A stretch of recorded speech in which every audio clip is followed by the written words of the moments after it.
Parents, this is the last week. I'm Dr. Serrano again, and this week we're just going to talk about building your family's rhythms. Everything we've learned to this point, on week 1, you're observing, you're seeing what state your child's in. On week 2, we talked about an area where it's a calm zone or a reset area. Week 3, we started to use movement to rewire our brain, and all those are great things, but they're only great things if we build a rhythm around them. It's not good enough to do these things once or twice. What actually makes this stack powerful is the consistency. It doesn't have to be complicated, but consistency will be the key.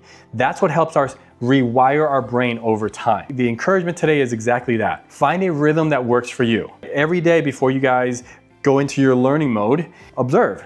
See if everybody's ready to learn. Number 2, go and find those calm areas to calm the nervous system down. And then number 3, start to implement those daily movement patterns where you can cross crawl so that we can get the brain re-engaged when it's actually already a little bit overloaded with learning. And the last thing I'm gonna say is we have a big pediatric practice. This is exactly what we focus on in our practice. If you do have a child who has a nervous system that seems to be a little bit more amped up, give us a call. We can set up a complimentary consultation to talk about your family and see what's going on. We help a ton of kids that have issues with focus or chronic infections or kids that don't sleep very well during the evening. All of these are triggers or signs that there's something going on with the nervous system. So thank you for watching these. I hope you enjoyed them, and I hope that you use some of these tools going forward with your family.